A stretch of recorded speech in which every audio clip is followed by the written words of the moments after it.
एक बार फिर से आप सभी का स्वागत है एचएनएन न्यूज पर। मैं हूं आपके साथ नीतू गुप्ता। आपको उत्तराखंड लिए चलते हैं। सीएम पुष्कर सिंह धामी क्या कुछ कह रहे हैं, सुनते हैं।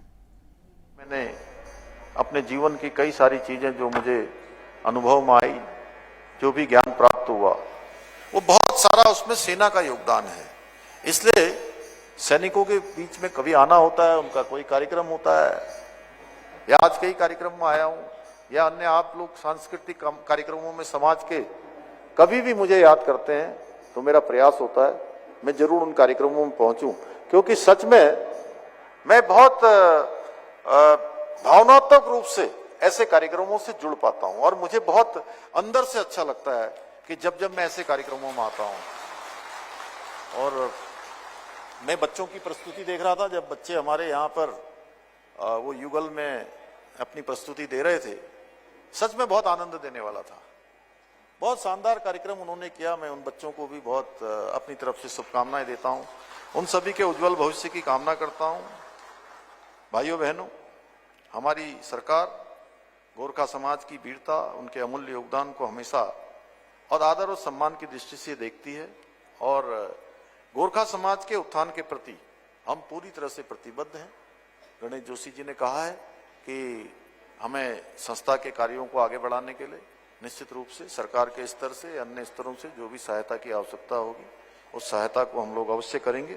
और मुझे पूरा विश्वास है कि गोरखा समाज भी उत्तराखंड को देश का श्रेष्ठ राज्य बनाने का, सर्वश्रेष्ठ राज्य बनाने का जो हमारा विकल्प रहित संकल्प है, उसको पूरा करने में, उसको सिद्धि तक पहुंचाने में अपना योगदान देगा। और हमारे देश के प्रधानमंत्री नरेंद्र मोदी जी जितनी बार उत्तराखंड आते हैं, पहली बार 2021 में 5 नवंबर को उनके मुंह से भगवान शिव के धाम बाबा केदारनाथ के प्रांगण में उनके मुंह से शब्द निकले थे कि 21वीं सदी का तीसरा दशक उत्तराखंड का दशक होगा।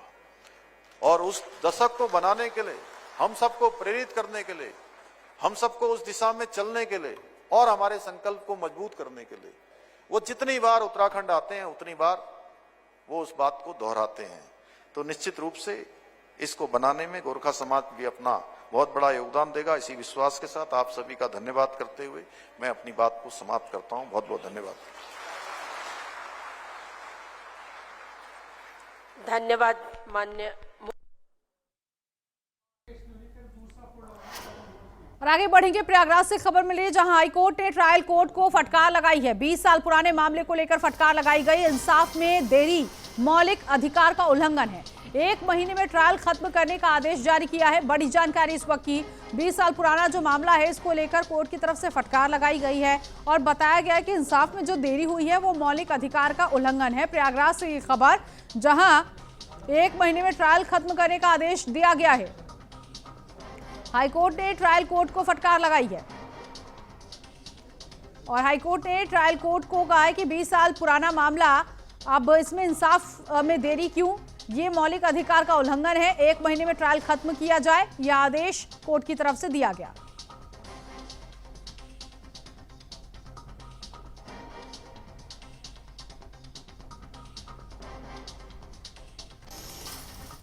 उधर 76वें संविधान दिवस के मौके पर देश भर में कार्यक्रम आयोजित किए जा रहे हैं। ऐसे में उत्तर प्रदेश में भी जगह जगह कार्यक्रम आयोजित किया गया, जिनमें लखनऊ के लोक भवन सभागार में कार्यक्रम हुआ।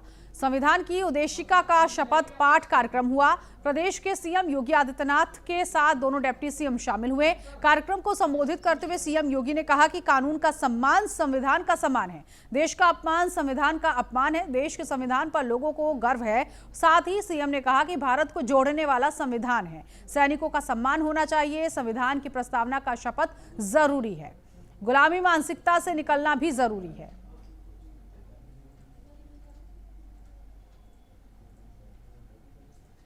संविधान दिवस पर आयोजित आज के इस समारोह में मंच पर उपस्थित उत्तर प्रदेश सरकार में मंत्रिमंडल के मेरे वरिष्ठ सहयोगी, उप मुख्यमंत्री द्वय श्री केशव प्रसाद मौर्य जी, श्री ब्रजेश पाठक जी, संसदीय कार्य और वित्त विभाग के मंत्री श्री सुरेश कुमार खन्ना जी,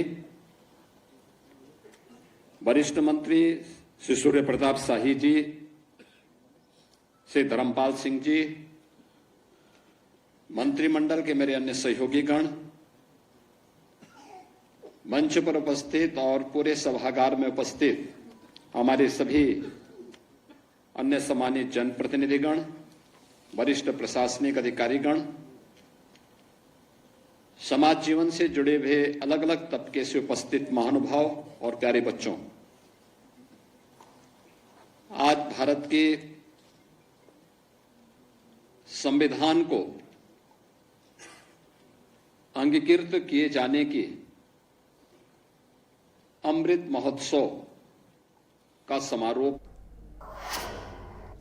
आगे बढ़ेंगे। मुख्यमंत्री योगी आदित्यनाथ से अपने सरकारी आवास में उत्तराखंड सरकार के कैबिनेट मंत्री डॉक्टर धन सिंह रावत ने शिष्टाचार भेंट की। इस मुलाकात के दौरान दोनों नेताओं ने विकास कार्य और दोनों राज्यों के बीच सहयोग को लेकर चर्चा हुई है।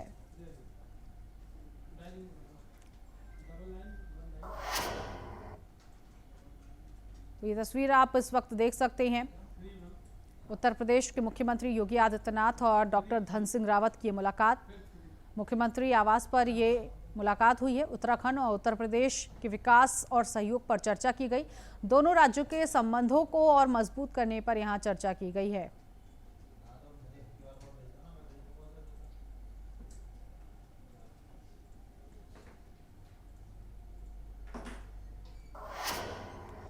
यूपी के मुख्यमंत्री योगी आदित्यनाथ के नेतृत्व में गौवंश संरक्षण को नई दिशा मिल रही है। सरकार के निर्देश के बाद गौ सुरक्षा के लिए बड़े पैमाने पर काम शुरू किया जा रहा है। कैसे, रिपोर्ट देखिए।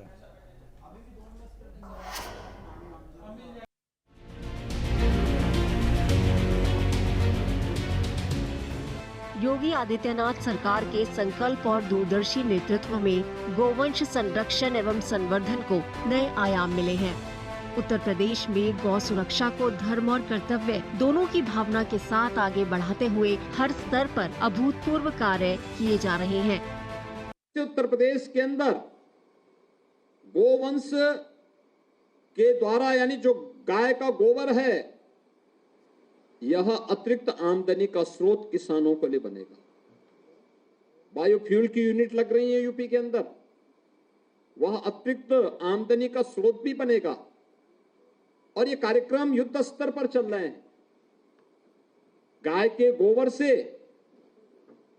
आज उत्तर प्रदेश में कुछ जनपदों ने पेंट बनाने का काम भी किया है।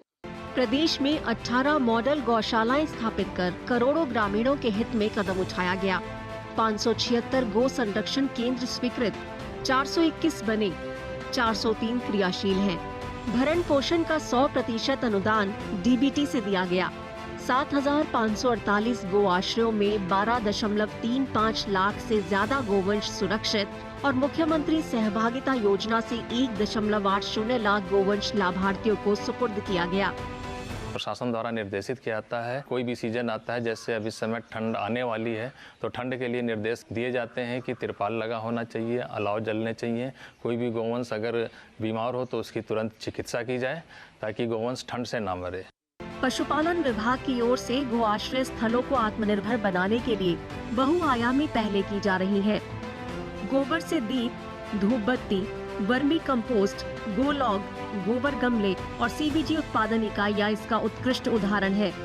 इन इकाइयों के संचालन में महिला स्वयं सहायता समूहों की महत्वपूर्ण भूमिका ग्रामीण महिलाओं के आत्मनिर्भर भारत के सपने को मजबूती दे रही है। यहाँ हम लोग 4 बजे रात में उठ कर काम करते हैं। गोबर सफाई, चारा पानी, टाइम टेबल पे सब काम हम लोग प्राप्त करे थे। और इस सरकार के यही अच्छाई है कि जो यहाँ गौशाला खोला गया, इसके वजह से हम लोग 2 पैसे कमा रहे हैं, हमारी रोजगार चल रही है। हमको सबका रोजगार मिला है। अपन जो अपन लड़का बच्चा पाले थे भाई, 4 पैसा मिला थे। तो मुख्यमंत्री का धन्यवाद, योगी साहब के जन धन्यवाद। योगी आदित्यनाथ सरकार के सतत प्रयासों ने गोवंश संरक्षण को नई दिशा और मजबूत आधार दिया है। व्यापक सुविधाओं, आत्मनिर्भर गौशालाओं और पारदर्शी व्यवस्था के चलते प्रदेश में न सिर्फ निराश्रित गोवंश सुरक्षित हुआ है, बल्कि ग्रामीण अर्थव्यवस्था को भी नया सहारा मिला है। खबर एटा से है, जहां आवागढ़ क्षेत्र में बाईपास किला रोड पर शादी समारोह से लौट रहे दंपति की बाइक की भीषण भिड़ंत हो गई। हादसे में दंपति और उनका मासूम बच्चा गंभीर रूप से घायल हो गया।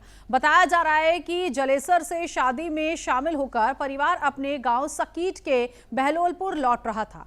घटना की सूचना मिलते ही पुलिस मौके पर पहुंची और सभी घायलों को मेडिकल कॉलेज में भर्ती कराया, जहां उनका इलाज चल रहा है।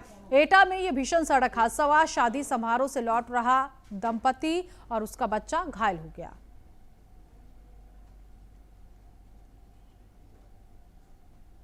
कहाँ जा रहे थे आप? अपनी भानेज की शादी करके वापस लौट रहे थे। कहाँ से? जलेसर से। कौन सा गाँव है जलेसर? जलेसर खास जलेसर से। अच्छा, तो जलेसर से कहाँ पे एक्सीडेंट हुआ है? जो आवागढ़ से किला से बाईपास निकला है, उसके पीछे से बाइक मारी। अच्छा, उसने बाइक मारी। हाँ। कितने लोग घायल हुए? 3 लोग घायल। और यहाँ रुकेंगे एक छोटे से ब्रेक के लिए, फौरन हाजिर होंगे कुछ और खबरों के साथ।